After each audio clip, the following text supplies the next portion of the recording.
Started. Okay, good afternoon, councillors, officers and viewing public, and welcome to this meeting of the Joint Health and Social Care Overview and Scrutiny Committee. May I remind members that the meeting will be webcast for live or subsequent broadcast via the council's YouTube site, and that members of the press public may record and take photographs except where there are confidential or exempt items. Also, can I remind members, officers and guests joining us on Teams to please keep cameras and microphones off unless speaking, and please use the hand raise button if you want to speak. We now come on to apologies. So we need to clarify with members and scrutiny officer if there's been any apologies. I'm aware we've got apologies from Sandwell, for councillors Buller, Costigan, Davies and Fisher, and from Birmingham from Councillor Clancy and Safia Akhtar. Yes, that's correct. Okay, so this means we are not going to be quorate. So unfortunately, this will need to become an informal session. It will still be live streamed and recorded in the same way, but we will not be permitted to take any decisions. And fortunately today we're joined on Teams by Councillor Elaine Giles from Sandwell JHOSC. Can I ask members firstly if there are any declarations of interest? No? Oh, okay, thank you for that. At this point, we'd normally be looking at the action notes and matters arising. As we're on quorate, we're unable to agree the minutes which have been circulated, and they will have to wait until the next formal meeting. Due to the availability of presenters, we've been asked if we can take the next two items in reverse order. So can I please welcome on Teams Daniel Joseph, the Programme Director for the Black Country and West Birmingham Providers Collaboration, for her item. We've got a total of 40 minutes for this item, so if we could aim to get the presentation in about 20 minutes, that would allow hopefully 20 minutes from questions from members. If that's okay for yourself, Daniel, and if it is, yes, over to yourself. I may not take a full 20 minutes, so you've got some extra time for questions at the end. So I was asked to come and present on the Black Country and West Birmingham Provider Collaborative. And not knowing the background of the members and how much you were aware of provider collaboratives, I've taken a bit of a broad view as to what I was presenting. So in your papers, there's a paper. Well, in your notes, there's a paper which gives a brief overview of provider collaboratives. I will just talk to it and then I will do a brief presentation with 10 slides just to show some of the detail in the paper. Thank you. So the requirement for organisations within the NHS provider organisations to join provider collaboratives has been made as part of the white paper on health, which is creating integrated care systems and integrated care boards. Now, in that paper, it requires every single provider organisation to join a provider collaborative. And the reasons for those are to reduce unwarranted variation across regions around health outcomes and to reduce inequity, to improve access to services and experience, to improve resilience, and a lot of that came from the outputs of COVID, where organisations provided a lot of mutual aid and the benefits that kind of enabled for local regions, and to make sure that specialisation and consolidation occur where that provides better outcomes and value value. So in terms of the Black Country, I will just present a few slides. The Black Country in West Birmingham, I will just present a few slides to you, so just bear with me.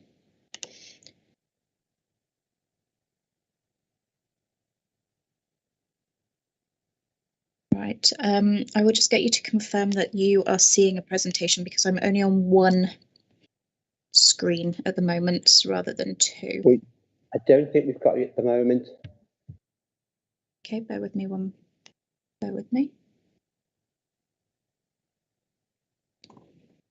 Here we go.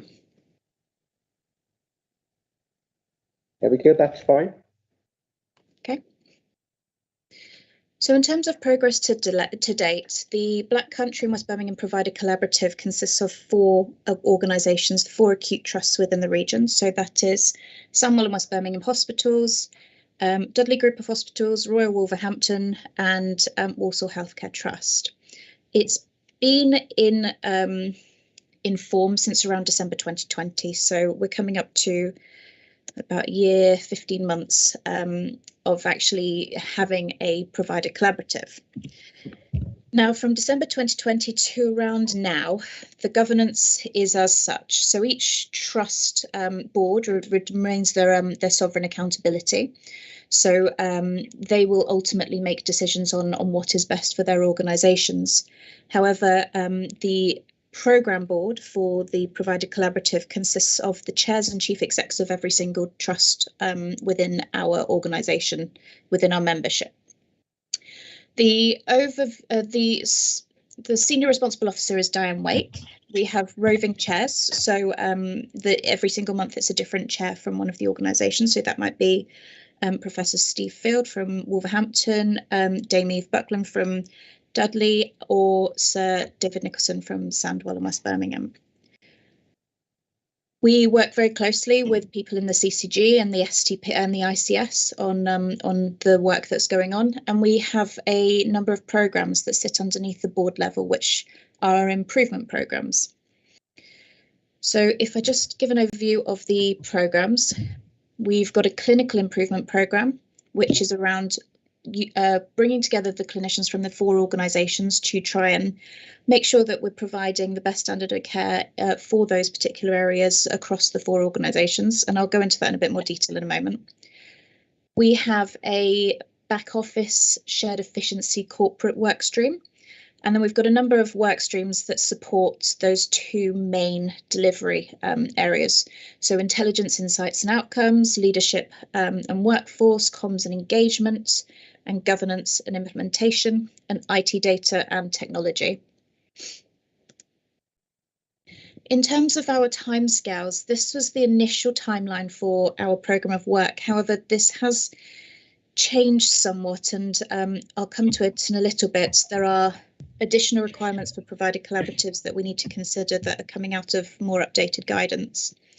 But at the moment, we're in that engage and inform stage, so between January and March 2022, where we're in the middle of developing our clinical case for change. We're starting to engage with external partners and patient groups and starting to pull together more detail around what the programme's likely to look like, but haven't got any firm projects necessarily that sit underneath the programme, more priority areas for focus. This is more detail, so around how we're leading ourselves in terms of our governance, our clinical improvement programme, our shared efficiency and infrastructure programme, and what delivery may look like. So our clinical improvement programme is being delivered through clinical networks. Around June to September last year, we held a number of clinical summits, and they were really well attended. So we engaged with clinicians and primary care and teams across the 4 organisations. We've had about 150 to 200 attendees per summit. We've got a 4th one planned in around a week and a bit's time. And the point of these was to try and understand the shared challenges within each of the organisations within key specialties, what some opportunities may be, and to try and get the teams to start considering how they work together to improve healthcare outcomes across the whole of the ICS. We then recruited clinical leads for 9 key specialties. They were all in place by November, and the specialties are ENT, so ears, nose and throat, orthopaedics, ophthalmology, urology, gynecology, critical care, colorectal surgery, breast surgery, and skin dermatology. We had our first GP engagement event in January, which was a meet and greet with the clinical leads, and we're going to continue that function as well. However, the request has been that they're focused on specific topics as opposed to more general topics. As we recruited our clinical leads, we asked them to focus on setting up clinical networks for their specialties. Those networks consist of clinical directors from each of the 4 organisations, operational leads, nursing leads, in some case community leads. So we've got quite a big community involvement in the ophthalmology network, and voluntary and social care. So some of those are starting to develop. Most of the networks have had 1 to 2 of their initial meetings, and they focus their initial meetings on trying to understand everyone's challenges, trying to come up with clinical transformation plans, and trying to understand what the vision should be for those areas. Longer term, those networks will deliver more than just what is the vision for those specialties. They will focus on operational performance. They'll focus on Get It Right First Time, which is a national programme of improvement headed up by Sir Tim Briggs around standardisation of surgical outcomes across multiple specialties. And we've had some recommendations we've had a review by Ernst & Young around what our options may be within the Black Country. And we've had a review run by the clinical support units around cancer pathways. So the 4 key cancer pathways they've reviewed in detail and come up with some suggestions as to how we could improve them. And they'll also work around looking at how they can improve mutual aid. These networks are clinically led. And as a programme, we're supporting them with project management support, coordination, and management of those work streams that run through all of those specialty areas. So let me just stop sharing that. Okay. So in terms of the paper itself, as I said, we've got the clinical network set up. We've started developing a series of priorities for each of those areas. That can be very specific to each of those specialties, or they can be quite generic. So I think most of the areas are really keen to have workforce as a priority area. So how can we attract the right candidates to those clinical specialties within the Black Country and West Birmingham? If we can't do that, how can we make sure that we're growing our own? How can we make sure that we utilise apprenticeship programmes or local training programmes so that we can support each other for some of those key professions? Management of backlogs is a key thing, because post-COVID, obviously, referral to treatment has been a real issue for pretty much every NHS organisation in the country. So how we can focus on making sure that our patients wait as short a period as they can is a key focus on almost all of those areas. And how we can make parts of those specialties that are really subspecialised less vulnerable. So in some cases, it may be where we've got a single clinician who's delivering something within an organisation, and maybe they're coming up to retirement age. How we can make sure that we have succession planning so that service doesn't run into any issues should we not be able to kind of recruit into those areas. So these are the kinds of themes that are coming up. And what we're expecting to do at the next clinical summit is just formalise those themes and start working on what kinds of projects we should be delivering that enable the outcomes that we're wanting for each of those areas. So, like I said, it's a really short presentation. I'm happy to stop there and go over to questions. I think what I'm trying to get across is that we're really in the development stage at the moment. And what would be fantastic is if we can come and talk to you on a regular basis about how that's progressing. Thank you. Okay. Thank you very much for that presentation. That was really interesting. So thank you. Councillors, do we have any questions?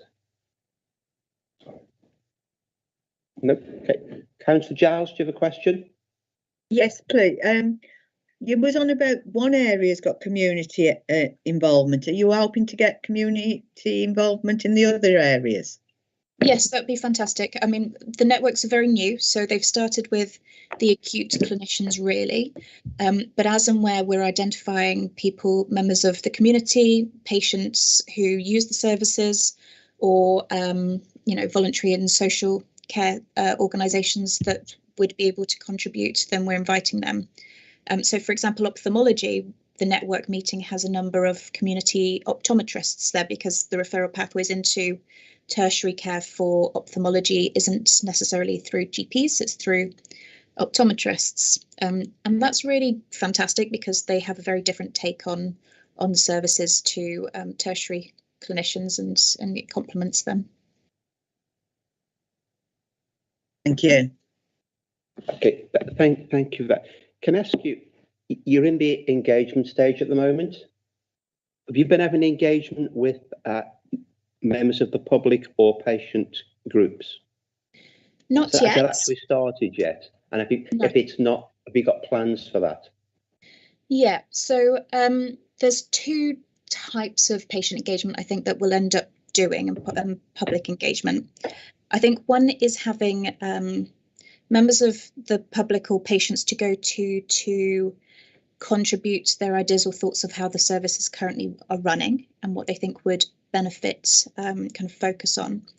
But then there's a later stage. If we get to the point where we would like to make a change to a pathway, actually we need to be engaging on a specific change that may affect people.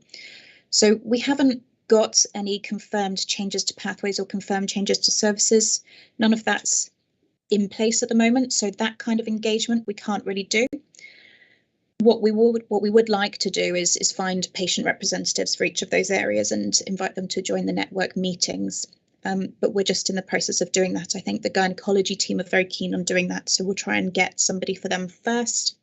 But it's got to be somebody who's confident contributing and happy contributing. So yeah, we haven't quite decided how we're going to do that, but it is important to us.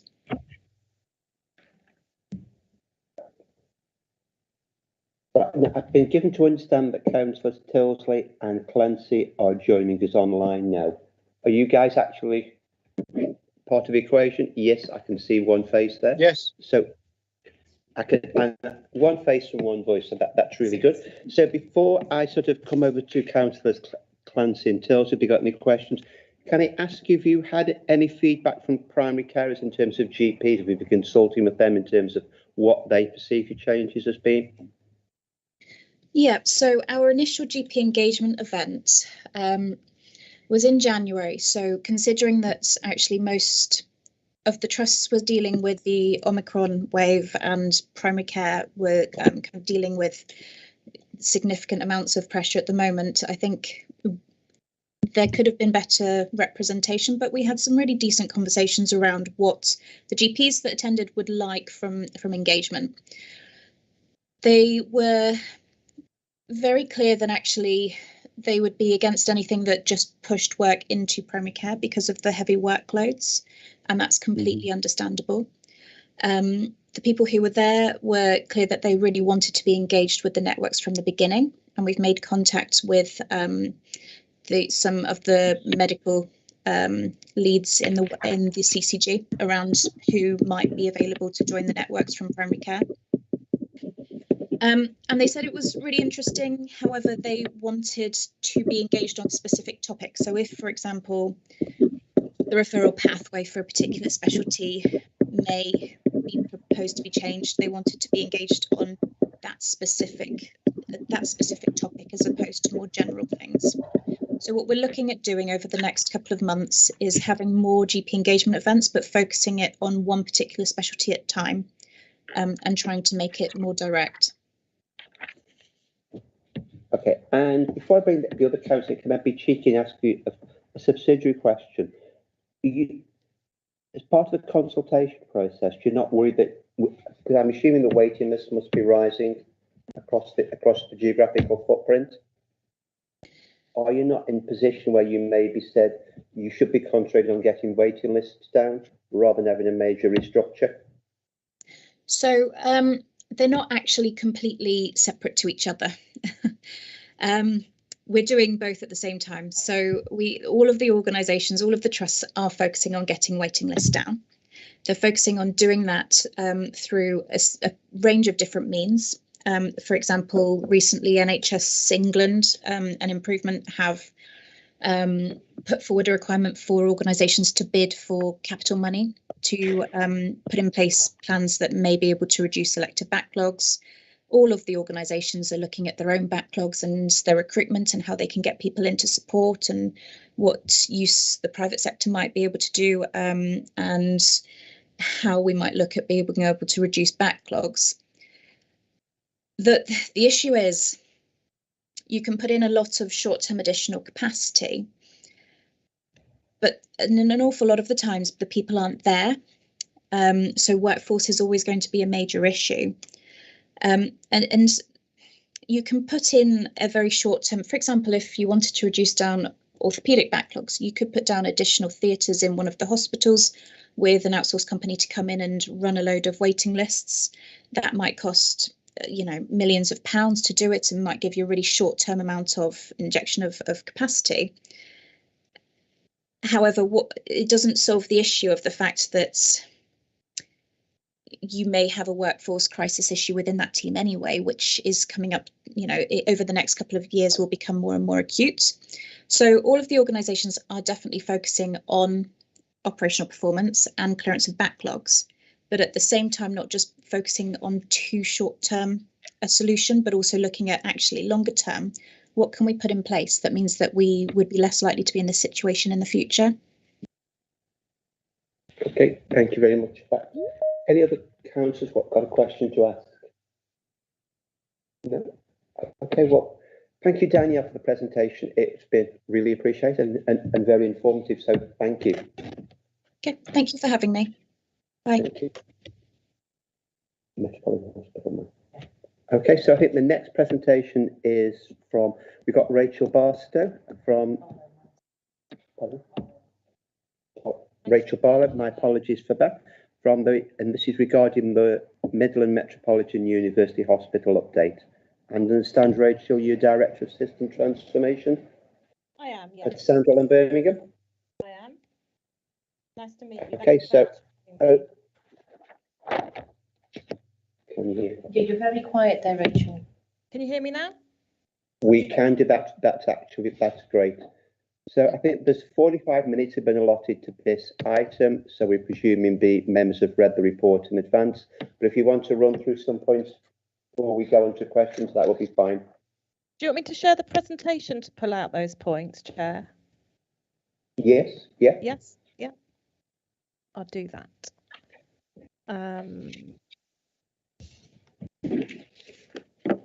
Rachel, is it easier for me to share that for you, or are you all right? I think I've just shared it. You have. Yeah, I'll just get it to a size that helps. There we go. Does that look the right size? Go back to the beginning, sorry. Can you see that okay? Yes, thank you. Yeah. Okay, if I just go through some pertinent points and then would really enjoy opening up to discussion as well. So first of all, to members of the meeting, you might well have received a few presentations on this before. Now COVID's calming down, we are opening the site up to site tours again. So I suppose I'd like to offer members of the committee the chance to arrange to come on site, maybe as a briefing outside of your formal meetings, if that's of any interest to you, to do, so we can give you a look around the building and put into context what's ahead for us. What I'm going to be doing today is just taking through sort of a few points, a reminder about the actual Midland Met Hospital sort of design, the major transformation focus. We are starting to transform clinical services now, so I thought it'd be worth emphasising the current work, and then really looking at the milestones ahead for us. And I'll cover a little bit of regeneration as well, because of course this investment must be much more than just a hospital to the local population. So in terms of useful information about Midland Met, hey, it's purpose built, and it will be much better than our current buildings, which go back many years. So it's a purpose built. Although the hospital's been delayed in opening, the design absolutely still stands up to both pandemic management and the modern best practice healthcare that we've designed going forward. A big emphasis is same-day emergency care for us. That's a significant change in the way that we'll work to avoid appropriate admissions and strengthen community services to care for patients at home. And I'll come on to where our main focus of that is. we're taking to Trust Board next week a cost proposal for our 7-day workforce plans, which will improve patient experience, responsive treatment and outcomes going forward, and that be through dedicated acute care consultants. And importantly, Midland Met is just designed for urgent care patients, so our protected diagnostic facilities that we're having there will be a very responsive service to diagnose health issues and to instigate treatment. That environment will be very advantageous for patient outcomes again. In terms of the benefits of the hospital, they reach further than just healthcare into wider social and economic regeneration, which I'll touch on at the end. The design, again, is different to lots of hospitals that you'll have visited, where the patients have their own protected space away from the public to move around. So privacy is going to be a real added benefit. If you walk into Surf City and Sandwell at the moment, you've got very public corridors that patients are wheeled around. 50% of the side rooms are single side rooms. And as I say, we've tested and simulated the pandemic through the building in terms of oxygen supply and how we deal with expanded critical care, and it will be a very advantageous place to work in such circumstances, although I hope we don't have to experience that again. And the other thing to pick out is the dementia-friendly environment. So the design, which some of the wards now are starting to be painted, and we can see the colour design come through on the top of the building. They're designed that patients with dementia, of which we look after an increasing amount, are in an environment that, of course, isn't their home, but is friendly enough in the design to help them to navigate round, to find their room, to make their experience as effective as possible. The other thing that I'll pull out, actually, which is important for our local population, is obesity. So there is obviously an obesity epidemic, and the number of patients forecast to come into the hospital with high weight is part of our capacity planning. So as well as side rooms and the dementia-friendly design, we have a very significant amount of space, beds and hoists to care for patients with a high weight, where we don't have to just move them to be by their equipment. They can actually be with their host clinical teams and get the right care from the right clinicians at the right time. So again, I think that's really important in terms of patient experience going forward. This is just a tour of what we call our clinical floor on the second floor. The floors below this are car parks, but patients, to give you an idea, will come in by ambulance, and they will either go into the resuscitation department or into the appropriate area of the emergency department. Patients with very specialist needs, for instance stroke, will come in and go straight into a CT scanner, and we'll be able to diagnose within minutes that stroke and get those patients treated, improving our already very good stroke outcomes to what we aspire to be excellent for the future. Likewise, patients at the moment who come into City Hospital do have a long corridor to go down. I'm not saying this isn't long, but the journey from an ambulance straight into the cardiac cath labs will increase our time to treat patients with heart attacks. And we now have, as you know, electronic systems with the ambulance service where we can see the status of the patient as they come in. So this floor is really designed to stay with imaging that's protected for emergency patients. We don't have plan patients going through here. They'll be in our treatment centres. And then all the critical assessment units are on one floor. So it puts medics, surgeons, cardiologists, radiologists all in the same place. Excuse me, I'm really sorry to interrupt, but what slide should you be on at the moment? Because it sounds like you're describing a map or a plan or something. Oh, I am, yeah. The one that I can see is just mostly text. So is it? Let me is it stuck my end? Or? Let me reshare just in case. Sorry if it was my end. Let me do that again. Ah, yeah, that looks more. Yeah. more like what? Yeah, thank you. Thank you. So just so ambulances come in here for. So I don't know who rightly stopped me then to get onto the right slide for you.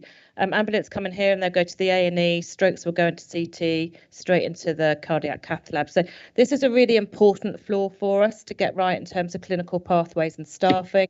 And we're working with specialists outside the trust to help advise and support the implementation of pathways, really optimising this adjacency of all our clinicians.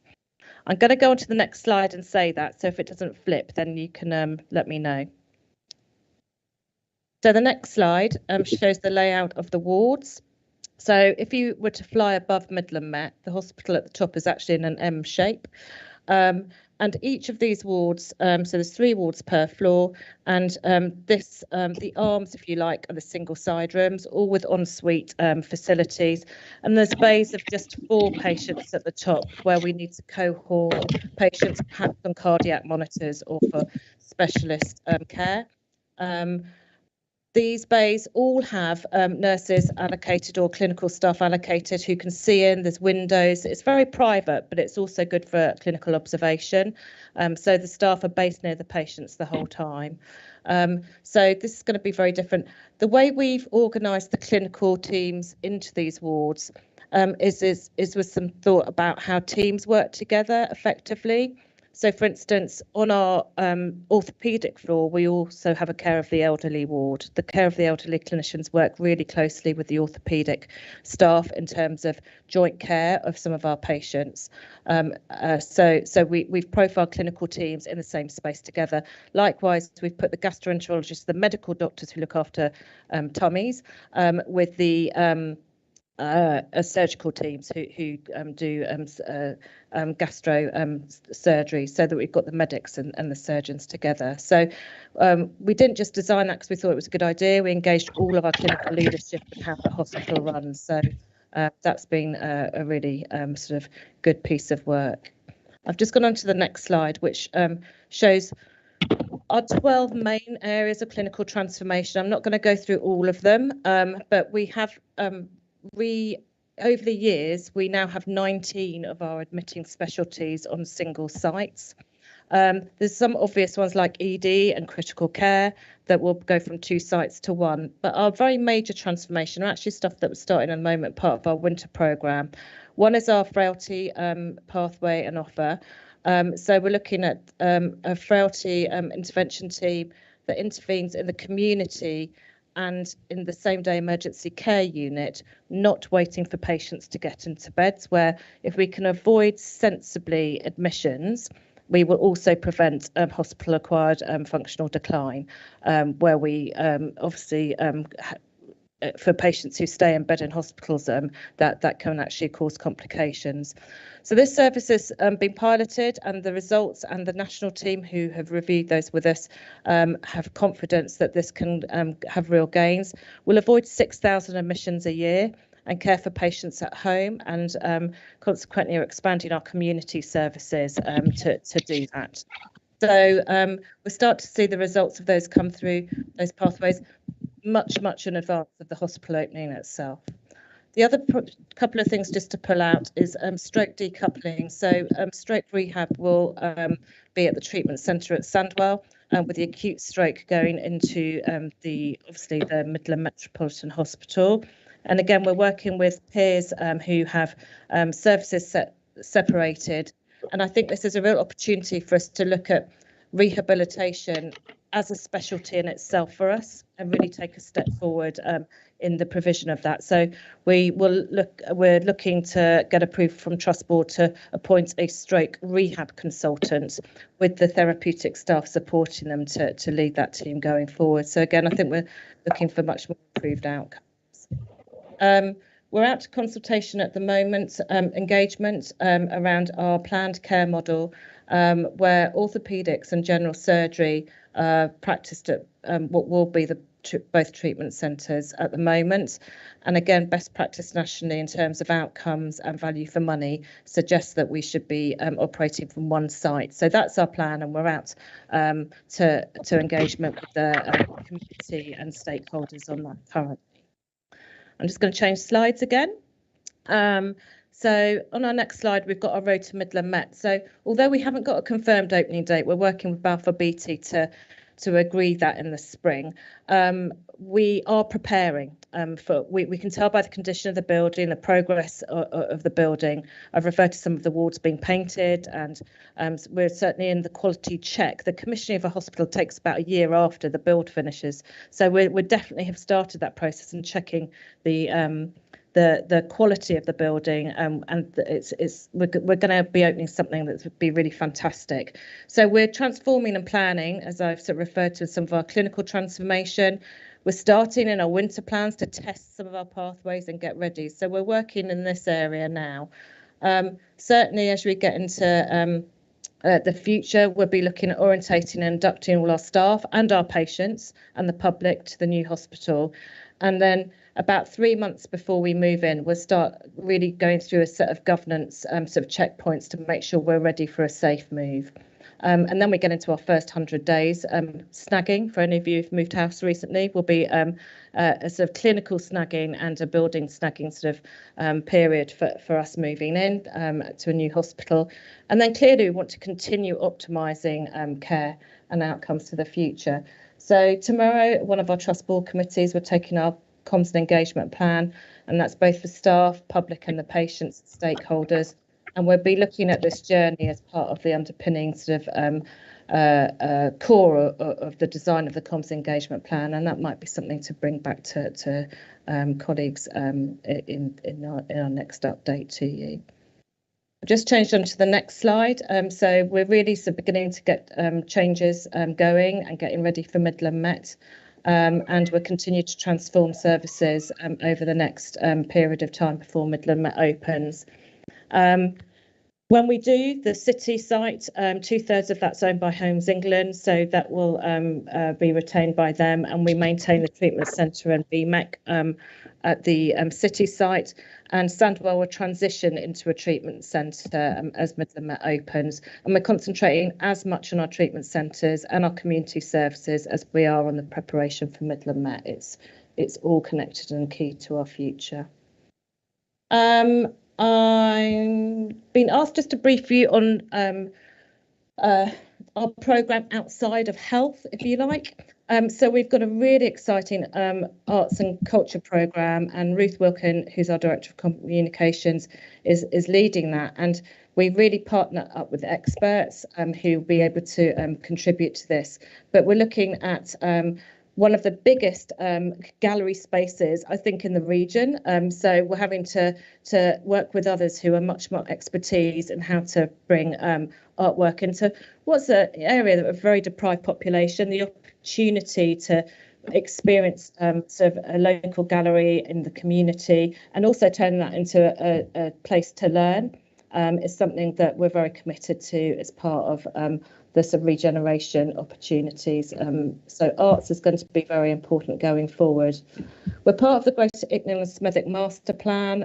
We authored that working with partners, and that's looking at, as I say, not just health, but social and economic regeneration, effectively going just above the Midland Met, right down towards Brindley Place. So we can really see that this building and what we're doing could be a catalyst for the local community in terms of creating sustainable employment, learning, green travel and sustainable places. And we've just revised our strategic objectives internally to include a population objective, which is around the wider health outcomes. I think our regeneration work is very much influencing that. We've got funding from Sandwell Council's Towns Fund to put a learning campus on the site. So this is Midland Met. We have a fairly big community green space at the front, and we've got planning permission for a couple of buildings. And we'll be we're working with our local university partners, including Wolverhampton and Aston, Sandwell College, and our learning works.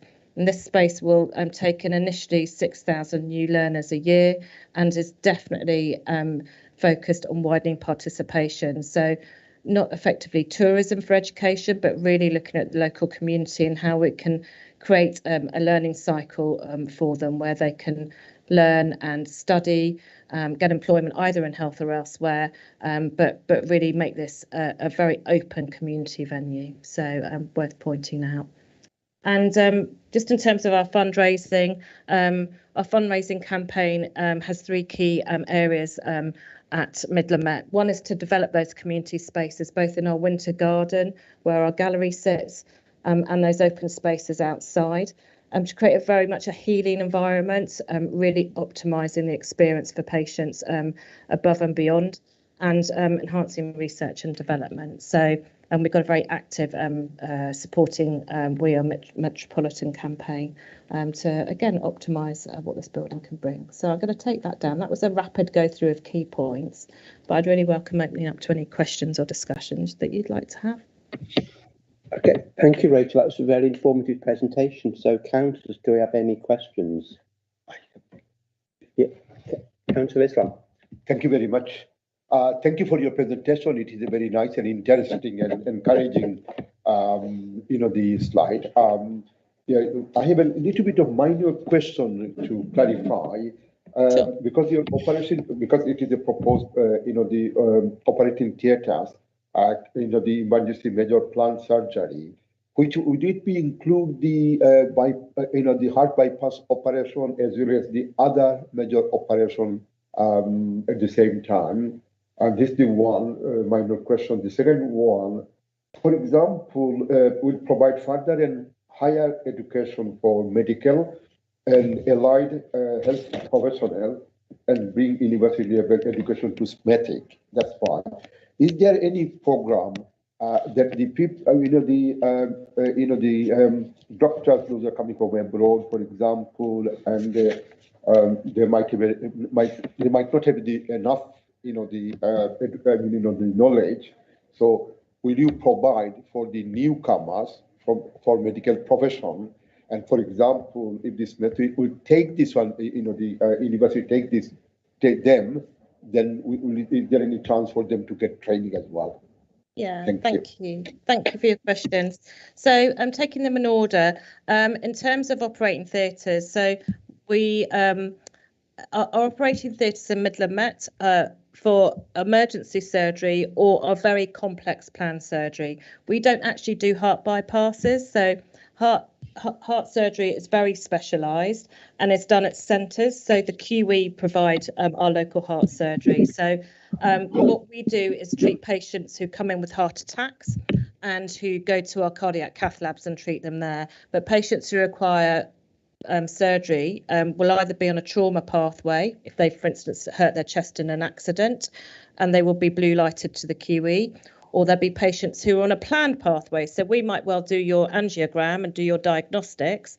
And if the multidisciplinary team decide that you have a blockage that requires surgery, we'll refer you to the QE and the QE team will do your surgery. So we don't do heart bypass surgery, but we've got some very modern operating theatres that absolutely have the capacity to treat the patients that we should. So I hope that answers your question on that one. Yeah. In terms of training, we have been great supporters under the leadership of our medical director and David Crothers and our board to increase training numbers.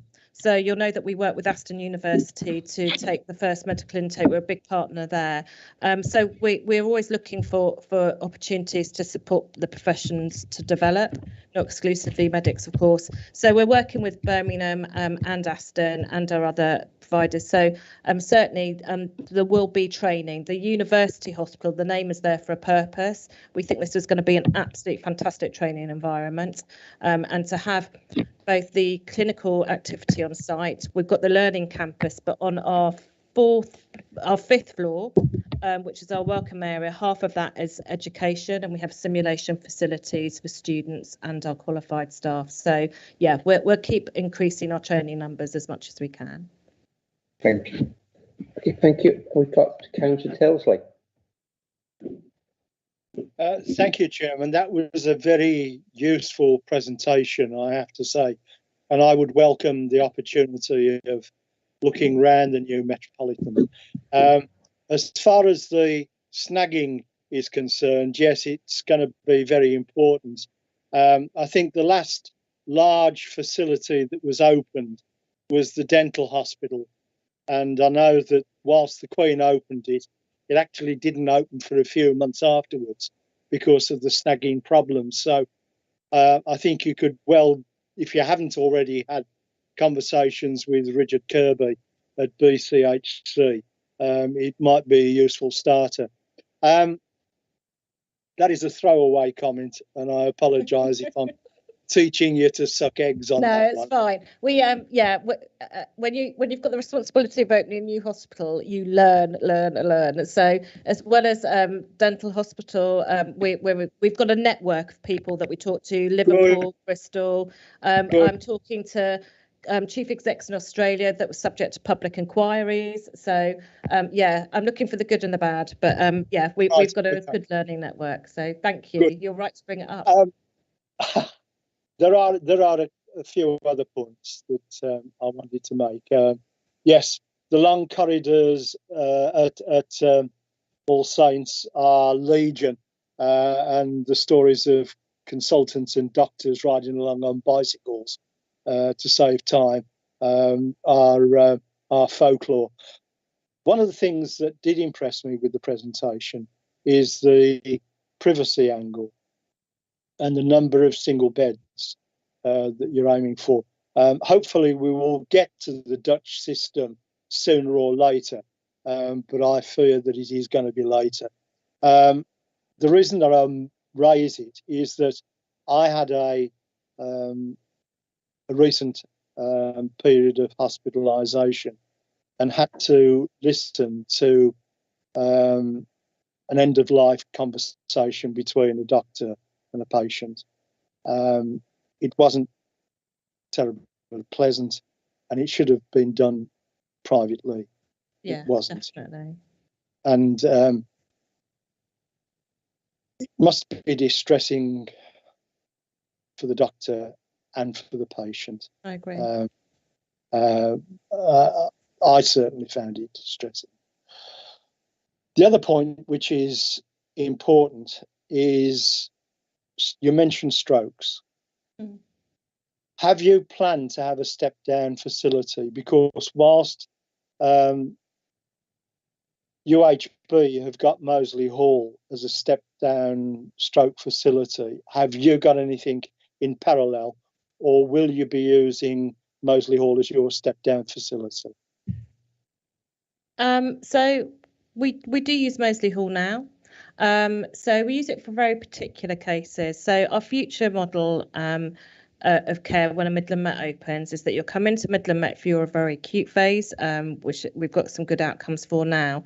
And then we'll be opening up a ward at Sandwell, which will deal with the rehabilitation pathway.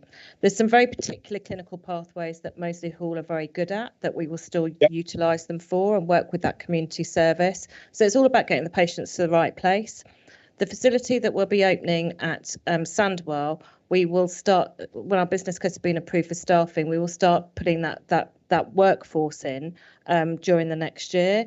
So we're looking to employ a stroke rehab consultant, so really increasing our expertise in rehabilitation, as well as expanding our very well-trained therapists who are critical to the rehabilitation pathway. So our offer for rehab will improve. But we will always have a relationship. We foresee having a relationship with Moseley Hall still. Okay, thank you very much. Thank you. Thank you. Thanks for your comments, and I'm sorry about your horrible experience. Right. Thank you for that answer there, Rachel. Councillor Giles.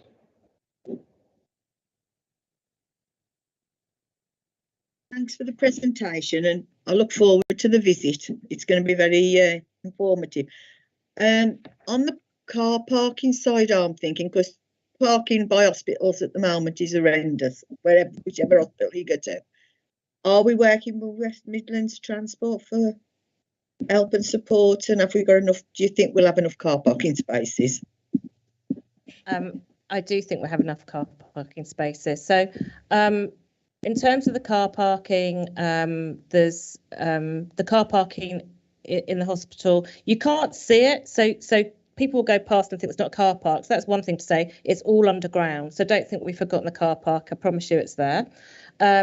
The staff and the public car parking are separated. We've modelled all the numbers that we'd expect in terms of the activity of patients and visitors, and we've put quite a bit of surplus on that. So we're not tight for car parking. In terms of overall transport, there'll be bus routes that come into, I showed you the hospital with the green at the front. Effectively, there'll be bus stops there, so the buses will come onto site of the local bus routes. And I know there's been work, gosh, this project's been going on for a while, hasn't it? Looking at the cross-city bus access, which to make sure that the public can get to and from the site and to home and work easily.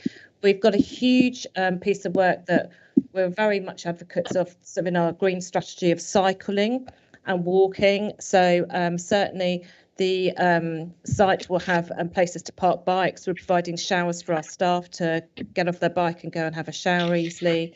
We'll have the public bike scheme and the cycle lanes in the Birmingham and Sandwell plans bring cycle lanes right up towards the hospital. So we're making that a safer experience, working with partners. We are resurrecting at the moment our travel group, which Transport for West Midlands, we've asked them to, we're not professionals in all the connectivity, but for them to chair. So that's definitely something that feels like it's the right time to do. So that's both with the providers and the planners, and then us obviously from a hospital point of view. But in terms of our modelling for car parking, we do see that as working. And certainly from our own point of view, the way our staff work has changed because of COVID. So we do have people working from home. So our staffing demands are perhaps a little less than we modelled for. But I'm sure it's something that we'll need to go into quite a lot of detail as we start our public engagement. It's going to be one of the hot topics. I understand that, and I understand the reasons why. Okay, thank you for that. Then we've got Councillor Clancy. Thank you, Rachel. That was really informative. Thank you. It was a great presentation. I'm just going back. Sorry to sound a bit of a Debbie Downer. I'm going back to 2018 when Carillion collapsed. Yes. And obviously, you know, you're nearing completion practically. I think you've said spring. I take it you mean spring this year? No, it won't be finished this year. Sorry. What's the completion year? So we haven't got a completion date at the moment, so we're looking to clarify that with Balfour. So definitely the pandemic has taken its toll on the you can read that in the press, can't you, in terms of some of the construction. So we are currently reviewing the programme with Balfour to confirm a date. So at the moment we can't confirm a date, but we are getting ready to move spring 23. It won't be a move this year. So despite not having a date, we're not going to stop our clinical transformation, our workforce planning, hiring the right staff. That would be a mistake. So the dates that were confirmed. Sorry, yeah, because my question was, I suppose, a little bit, probably not for you. It was around that sort of, obviously, people want to see it happen. And I suppose it's a bit of a shock at the time when Carillion did collapse. And I don't doubt Balfour BT. I mean, they work on lots of schools in the south of Birmingham and all over anyway. And they're a massive contractor and very, very good. And I just wondered if you sort of had any overall, it's a bit of a vague question, but any overall insight into that everything is strong governance on the finance side and everything looks, talking about health, it looks healthy and no big surprises, I suppose, in the next year. That was really my first question. My second question, I know that the lady before me speaking talked about the car parking. Are you going, is the hospital, I don't know how it works, and forgive my ignorance, but I just wondered about the ambulance fleet and whether the vehicle fleet is currently what's in use anyway, or if there's going to be any new vehicle fleet, and whose responsibility that comes under. Is it under the Midland Met? That was really all I wanted to know. So with regard to the ambulances, are both the emergency ambulances, obviously are provided by West Midlands Ambulance Service, but our patient transport, we also contract to West Midlands Ambulance Service. So they're responsible for the vehicles. With regard to Midland Met, the activity in terms of the urgent care system is something that is a shared plan. So the ambulance service will expect so many patients to get into ambulances and come to hospital. So we connect up across what we call an urgent care network around those pathways. trying to keep patients out of hospital where appropriate and get the right ones to it. So there's a whole network that it includes social services and GPs. But so that's where we work with the ambulance team. I suppose in terms of Midland Met, one thing we have done because of the delay is that we've working with the ambulance service to check on their electronic vehicle strategy and make sure that we put charging points into the ambulance space. So that wasn't in our original plan, but we have agreed with them that we understand their vehicle strategy now will include electronic vehicles. And so we're putting changes into the ambulance bay. It's just an infrastructure change. So the number of ambulances, we can take 22 ambulances on the parking bay at the back as a minimum. So that's looking good in terms of our activity projections, but it's more about the innovation and technology that we're working with them, but we'll keep testing. So that's the ambulances. In terms of money and surprises, I mean, at the moment we're reviewing the construction contract with Balfour Beatty. They're doing a really good job on site, but it has been delayed. So we're working with the national programme team and making sure that programmes, as we all want, kind of result in a really good quality hospital going forward. But I can tell you today there's nearly 1,000 people working on site, and that the hospital is progressing. So we just need to nail down the time with them. So that's something that we'll be able to talk to you about later in the year.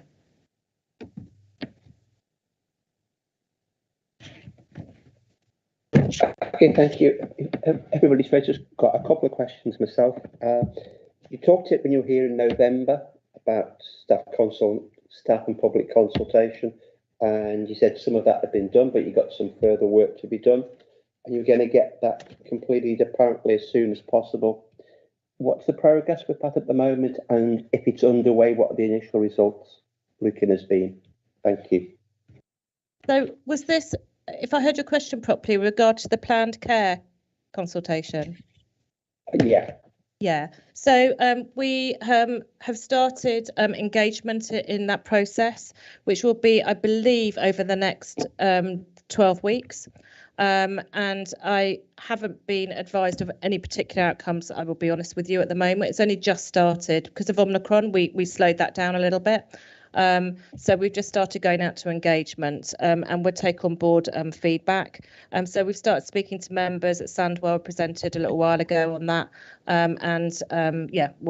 We've employed Jane Salter-Scott, a name you might know from the CCG. She's now our public engagement lead. So Jane's our point of contact on that, and certainly we can keep you updated as we get near completion of that process. So we have started it.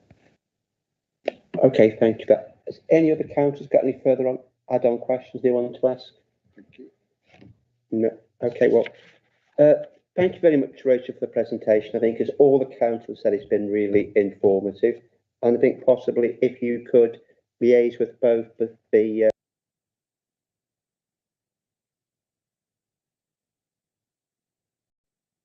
Oh, I've lost the sound for some reason.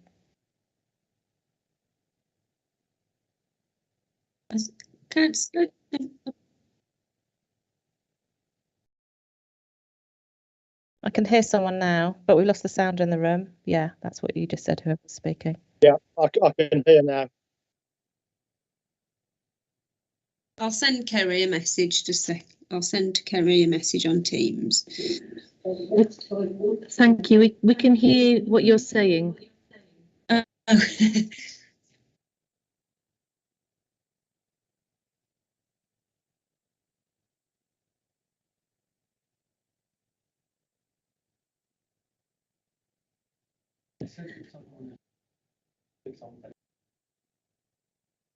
Sorry, we seem to have a problem with the speaker in the room. Just bear with 1 second.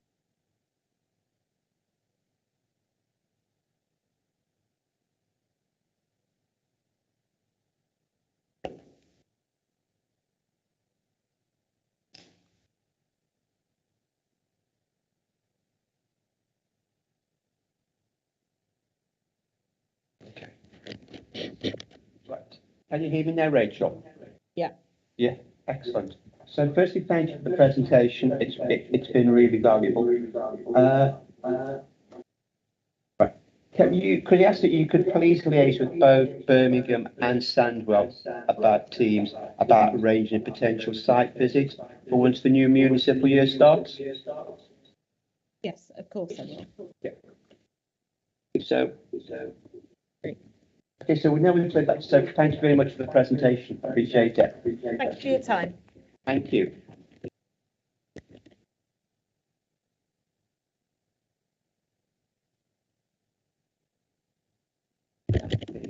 Oncology. The final item we've got is the solid tumor oncology servicing briefing. And It's a paper. it's a paper. Yeah. They'll be talking to No. them.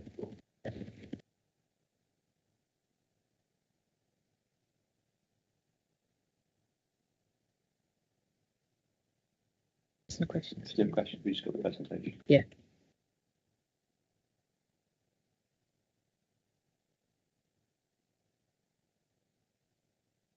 In terms of the oncology one, does any of the council have any questions we may wish to discuss among yourselves?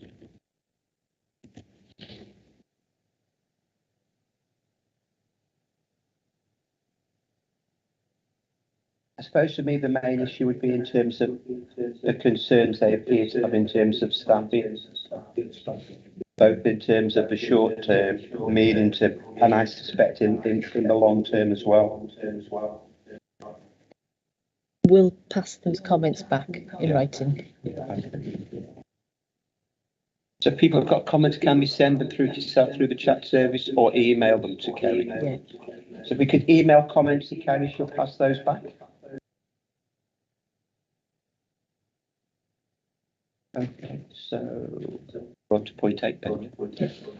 Okay, so any other urgent business? Okay, so the next point is date of next meeting, and that will be decided with the new membership after the AGMs. So can I thank you all for attending today and for the efforts and support you've given over the past 12 months. So thank you all very much. We're going to close the meeting for today. Okay, thank you, Chair. Thank you, everybody. Thank you, Chair. Thank you. Bye. Okay, bye.